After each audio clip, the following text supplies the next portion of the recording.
नमस्कार दोस्तों, स्वागत है आपका हमारे चैनल में। जो खाटू गांव आज पूरे भारत में प्रसिद्ध है।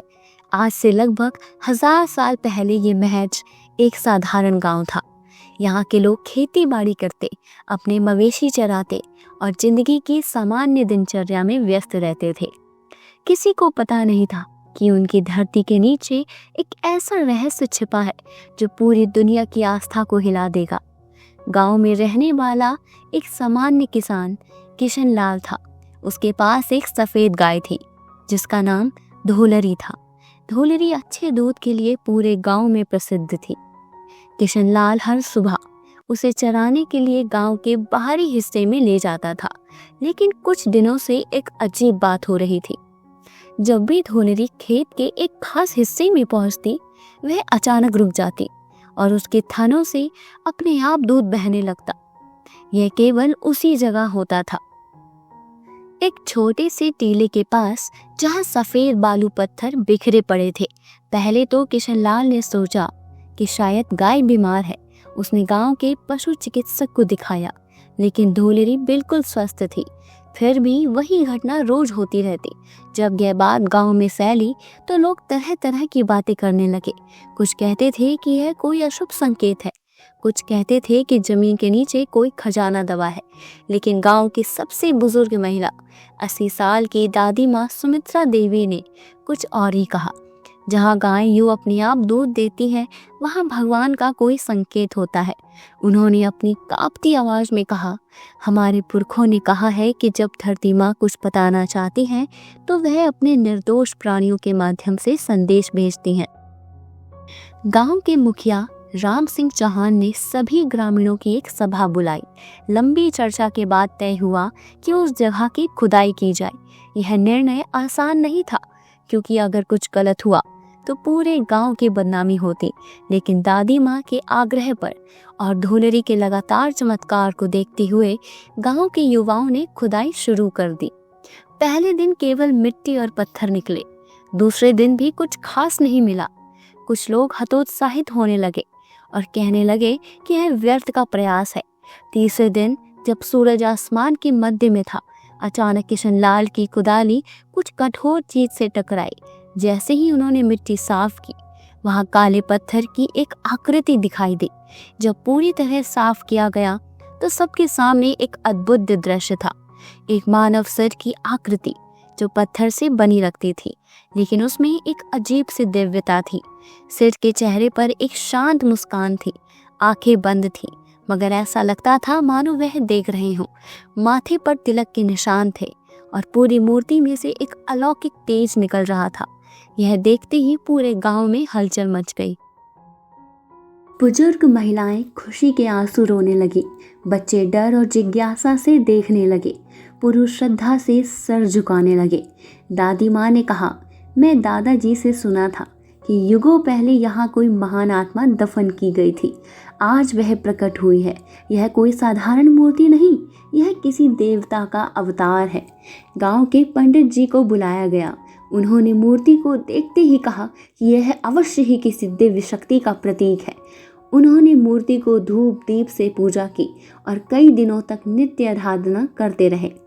7वें दिन की रात खाटू के तत्कालीन राजा रूप सिंह चौहान को एक स्वप्न आया। स्वप्न में एक तेजस्वी पुरुष ने उनसे कहा, राजन, मैं हूँ बर्बरिक, जिसे लोग अब श्याम के नाम से जानेंगे। महाभारत काल में मैंने अपने प्राणों की आहुति दी थी धर्म की रक्षा के लिए। श्री कृष्ण ने मुझे वरदान दिया था कि कलयुग में मैं उनके नाम से पूजा जाऊंगा। आज वह समय आया है। मेरे लिए एक भव्य मंदिर का निर्माण करो। मैं यहाँ हारे का सहारा बनूंगा। राजा रूप सिंह चौहान ने तुरंत मंदिर के निर्माण का आदेश दिया। सन 1027 ईस्वी में फागुन शुक्ल एकादशी के शुभ दिन वह पवित्र मूर्ति मंदिर में स्थापित की गई। गांव के लोग नहीं जानते थे कि यह सर महाभारत के उस वीर योद्धा का था जिसने युद्ध में भाग न लेकर भी पूरे युद्ध को प्रभावित किया था, जिसकी वीरता, त्याग और न्यायप्रियता की कहानी आज भी अनकही है। समय की गहराई में जाकर हमें महाभारत काल में जाना होगा। वह युग जब धरती पर धर्म और अधर्म के बीच महासंग्राम की तैयारी हो रही थी। इसी काल में जन्मा था एक अद्भुत बालक, जिसकी कहानी सुनकर आज भी रोंगटे खड़े हो जाते हैं। महाभारत में भीमसेन की पत्नी हिडिंबा से उत्पन्न हुआ घटोत्कच राक्षस और मानव के संयोग से बना योद्धा अपनी माया और शक्ति के लिए प्रसिद्ध था।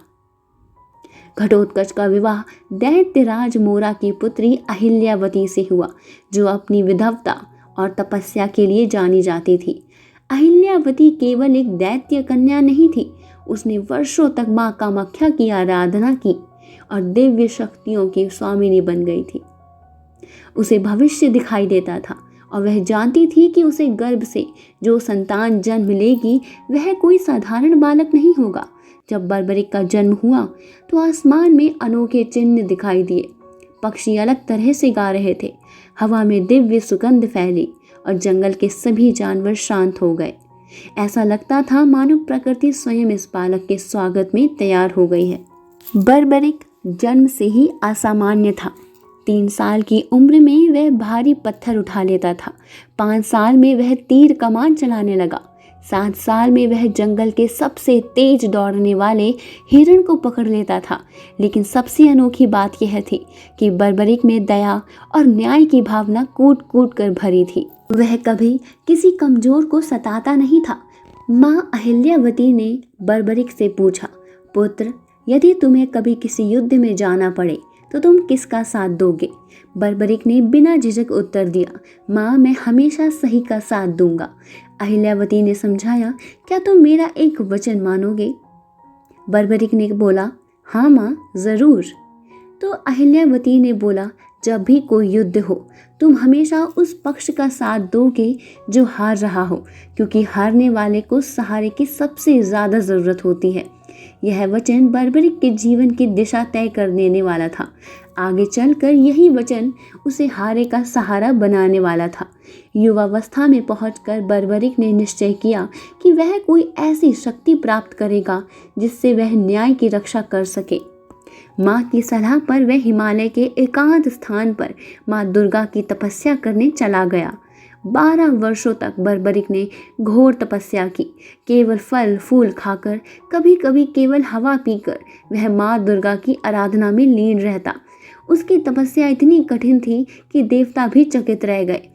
अंततः माता आदि शक्ति यानी माँ दुर्गा प्रसन्न हुई और प्रकट होकर बोली, वत्स बर्बरिक, तुम्हारी तपस्या से मैं प्रसन्न हूँ, मांगो क्या चाहिए। बर्बरिक ने हाथ जोड़कर कहा, माता, मुझे ऐसी शक्ति दीजिए जिससे मैं अकेले ही किसी भी अन्याय का अंत कर सकूं। माँ दुर्गा मुस्कुराई और बोली, तथास्तु, मैं तुम्हें 3 दिव्य बाण देती हूँ। पहला बाण उन सभी को चिन्हित करेगा जिन्हें तुम मारना चाहते हो। दूसरा बाण उन सभी को चिन्हित करेगा जिनकी तुम रक्षा करना चाहते हो। और तीसरा बाण उन सभी को नष्ट कर देगा जो पहले बाण द्वारा चिन्हित है। यह बाण कोई साधारण अस्त्र नहीं थे, इनमें दिव्य शक्ति थी। जब महाभारत युद्ध की तैयारी हुई तो बर्बरिक ने भी युद्ध में जाने का निर्णय लिया। उसके पास 3 दिव्य बाण थे, एक दिव्य धनुष था और सबसे बढ़कर माँ का वचन था कि वह हारने वाले का साथ देगा। बर्बरिक जानता था कि इस युद्ध में उसके ही परिवार के लोग आमने सामने हैं।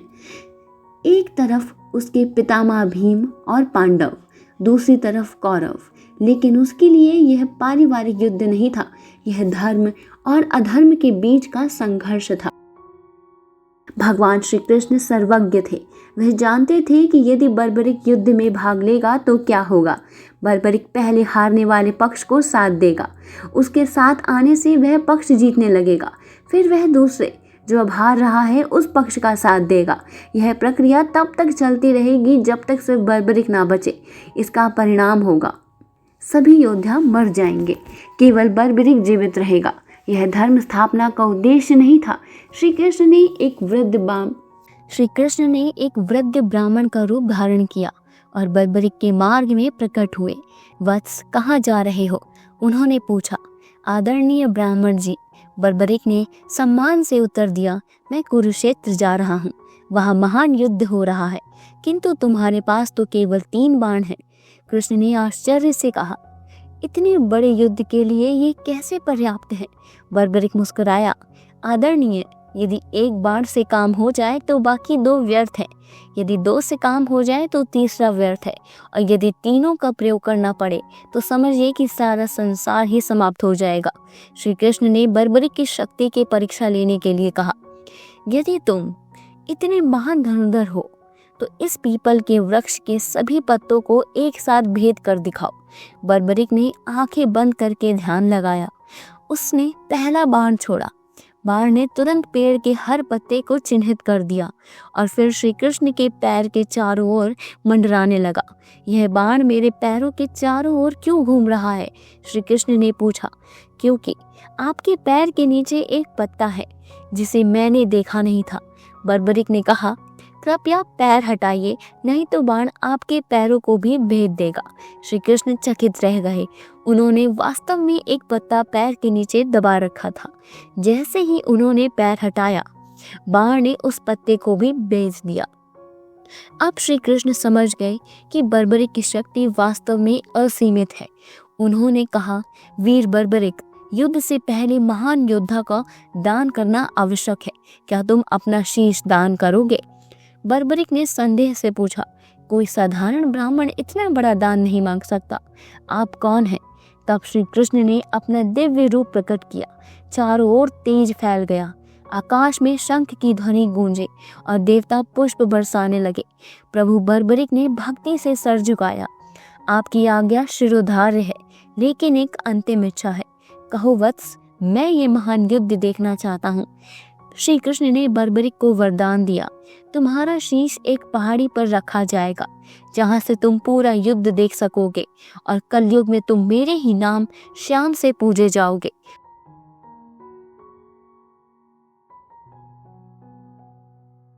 तुम्हारी शक्ति, तुम्हारा त्याग और तुम्हारी न्यायप्रियता हमेशा के लिए अमर हो जाएगी। बर्बरिक ने प्रसन्नता पूर्वक अपना शीश काटकर श्री कृष्ण को समर्पित कर दिया। श्री कृष्ण ने उस शीश को अमृत से सींचा और उसे एक पहाड़ी पर स्थापित कर दिया। पूरे 18 दिन का युद्ध बर्बरिक के शीश ने देखा। युद्ध के अंत में जब युधिष्ठिर ने पूछा कि युद्ध में सबसे महान योद्धा कौन था, तो बर्बरिक के शीश ने उत्तर दिया, मुझे युद्ध में केवल भगवान श्री कृष्ण का सुदर्शन चक्र ही घूमता दिखाई दिया, जिस शत्रु सेना का वध कर रहा था।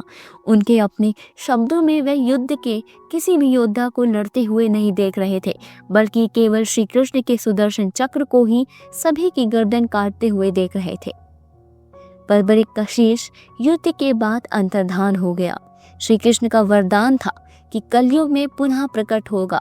सदियां बीती, युग बदले, लेकिन वह महान आत्मा धरती के गर्भ में छुपी रही, जब तक कि खाटू गांव में एक गाय के चमत्कार ने उसे पुनः प्रकाश में नहीं लाया। खाटू गांव में बर्बरिक के शीश की खोज के बाद जो घटनाएं हुई, वे न केवल आश्चर्यजनक थीं, बल्कि इतनी रहस्यमय थीं कि आज भी वैज्ञानिक इनकी व्याख्या नहीं कर सकते। राजा रूप सिंह चौहान का स्वप्न केवल एक सामान्य सपना नहीं था। जब उन्होंने आंखें खोली तो उनके माथे पर तिलक का निशान था, बिल्कुल वैसा ही जैसा उस दिव्य पुरुष के माथे पर था जिसे स्वप्न में दर्शन दिए थे। यह देखकर रानी नर्मदा कंबर भी चकित रह गई। अगली सुबह राजा ने पूरे राज्य में घोषणा करवाई कि खाटू में एक भव्य मंदिर का निर्माण होगा, लेकिन यह कोई साधारण मंदिर नहीं होगा। यह कलयुग का सबसे महान संरक्षक का धाम होगा। मंदिर के निर्माण में कई अलौकिक घटनाएं हुई। जब शिल्पकार पत्थर काटने आए तो उन्होंने देखा कि कुछ पत्थर अपने आप एक खास आकार में कट जाते थे। मकराना संगमरमर के जो टुकड़े लाए गए थे, उनमें से कुछ पर प्राकृतिक रूप से श्री कृष्ण के चिन्ह बने हुए थे। सबसे आश्चर्यजनक बात यह थी कि जहाँ शीश मिला था, वहीं पास में एक कुंड अपने आप बन गया था। यह कुंड रातों रात बना था और इसमें निरंतर मीठा पानी भरा रहता था, बिना किसी दिखाई देने वाले जल स्रोत के। यह कुंड कभी सूखता नहीं, चाहे कितना भी भयानक अकाल हो। इसका पानी हमेशा मीठा और ठंडा रहता था। श्याम बाबा का मुख्य संदेश, हारे हुए को कभी हारा ना समझें। सेवा ही सबसे बड़ा धर्म है। विश्वास पहाड़ हिला सकता है। सच्चा त्याग कभी व्यर्थ नहीं जाता। यही है श्याम बाबा की असली शक्ति। वे हर युग में, हर काल में, हर परिस्थिति में हारे का सहारा बनते हैं। दोस्तों, अगर आपको यह वीडियो अच्छी लगी हो तो एक छोटा सा लाइक जरूर करें और हमारे चैनल को अब तक सब्सक्राइब नहीं किया तो आज ही कर ले, ताकि हर नए चमत्कार से आप जुड़े रहें। और कमेंट में जय श्री श्याम लिखकर जरूर जाएं। बोलिए हारे के सहारे, खाटू नरेश की जय हो।